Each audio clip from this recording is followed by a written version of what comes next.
Mungu ni mwema kila wakati. Familia ya mzee wetu Edwin Mtei, poleni sana kwa msiba.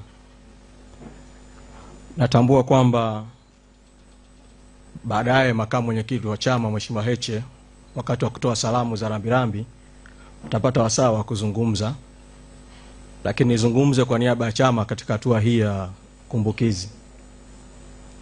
Kwa kawaida msiba ni maumivu, ni majonzi, lakini kwa umri wa mzee wetu na kwa makubwa ambayo ameyafanya mzee wetu na kwa mapito magumu ya kiafya aliyoyapitia siku za mwisho za uhai wake,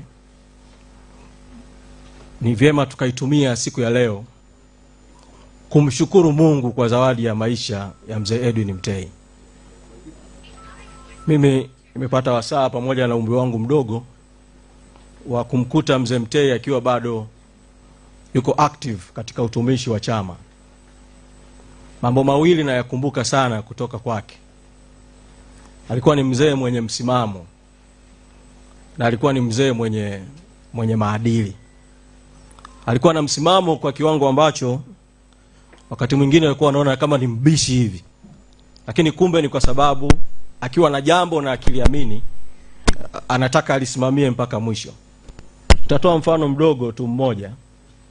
Wakati mzee Mtei na waasisi wengine wanaasisi chama, bendera hii ya chama ambayo leo tumefunika jeneza lake kwa heshima yake, ilikuwa na rangi mbili tu. Ilikuwa na rangi nyeusi, ilikuwa na rangi ya blue bahari. Ile alama ya vidole viwili ilikuwepo.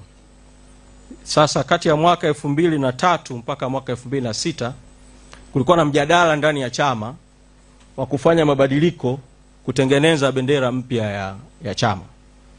Kwa wapo waliokuja na mawazo kwamba ile alama ya vidole viwili iondolewe na badala yake kuwekwe alama ya ngumi. Hii alama inamaanisha vema au ushindi, victory sign. Mzee Mtei alisema mnaweza kubadili vitu vingine vyote kwenye bendera ya Chadema, lakini hii alama ya vidole viwili msiondoe. Na alisimamia hilo mpaka imeendelea kubaki kuwa alama ya kudumu ya utambulisho wetu. Chadema kwa kutambua mchango mkubwa wa mzee Mtei, na kwa kweli aliipenda sana Chadema, tulipoondoka kutoka kwenye kadi za zamani na kuingia kwenye kadi za kidijitali, nilikuja hapa nyumbani kati ya mwaka 2021 na 22 kumsajili mzee kwenye kadi mpya ya kisasa ya kidijitali. Wakati huo mwenyekiti Freeman Mbowe yuko gerezani, na mzee Mtei wakati huo alikuwa anaweza kuongea, kushiriki maongezi. Tukaja kumsajili kwa ajili ya kumpa kadi namba 1 ya kidijitali. Pamoja na uzee wake, alikuwa na bashasha na mapenzi makubwa sana ya Chadema, na tulipomweleza hilo wazo jipya la kadi ya kidijitali na kwamba tunamkabidhi kadi namba 1 ya Diamond tunamsajili, alitoa kauli yake, alisema mambo yamenoga kweli kweli. Kwa hiyo alikuwa anaikumbuka Chadema na anaipenda Chadema kweli kweli. Kwa familia, wale ambao si wana Chadema, mtuvumilie kwa sababu mimi naamini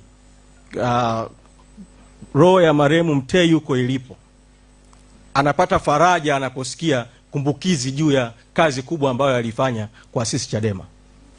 Tulishaanza mazungumzo ya ndani kumwenzi mzee Mtei toka wakati akiwa hai.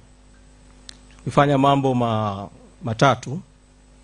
La kwanza, mwaka 2021 wakati tunatengeneza mpango wa miaka 5 ya chama, tulifikiria chama kiwe na mpango mpana sana wa mafunzo na hatimaye kuanzisha chuo cha chama na kama sehemu ya Chadema Academy.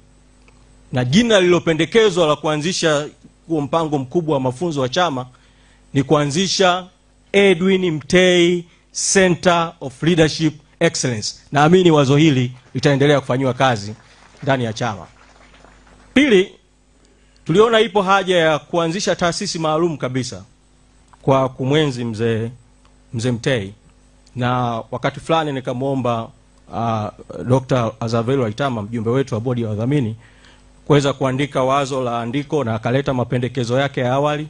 Naamini Dr. Waitama na timu nzima mnayohusika na hilo, kazi hiyo inapaswa kuendelea mpaka tuwe na namna fulani ya kudumu ya kumwenzi mzee Mtei. Mwaka 2024, hili ni jambo la tatu, kiwa kunaelekea kwenye uchaguzi wa serikali za mtaa, tuliita viongozi wa kanda mbalimbali za chama kutoka maeneo mbalimbali ya nchi kwa ajili ya mafunzo.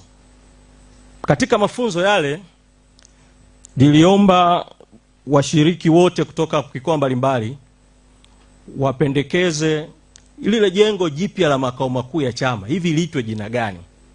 Sasa jina la Edwin Mtei ndio lilikuwa limependekezwa na watu wengi zaidi kwa siri kuliko jina lolote.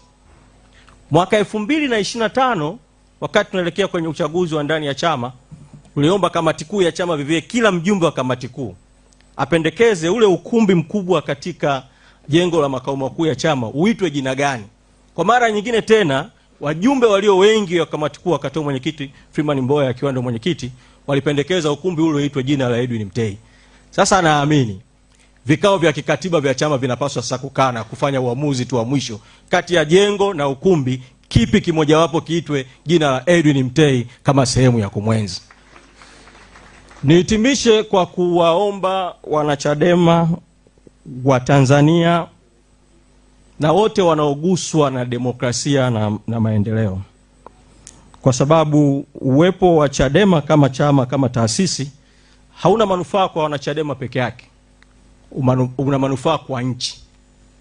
Kuna mambo mawili ambayo naamini kama sehemu ya kumwenzi mzee Mtei, kila anayeguswa na mzee Mtei anaweza kufanya kwa namna yake yakatokea, hata kama sio mwanachadema.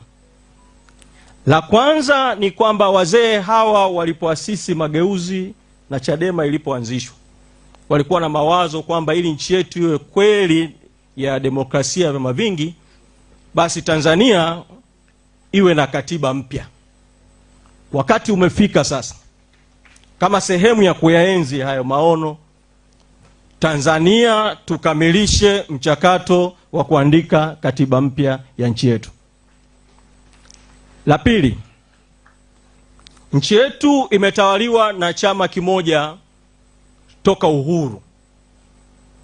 Mzee Mtei alikuwa na maono kwamba chama mbadala kiweze kushika dola na kuongoza nchi. Ombi langu kwenu wote mnaoguswa na maisha ya mzee Mtei ni tuendelee kushirikiana kuhakikisha kwamba siku moja Chadema inashika nchi na kuongoza serikali, ili zile sera ambazo mzee Mtei na wenzake walimpelekea Mwalimu Nyerere, pamoja na tofauti walizokuwa nazo, Mwalimu alisema Chadema ndio chama chenye sera bora, ndoto ile iweze kutimia katika taifa letu. Apumzike kwa amani. Amina.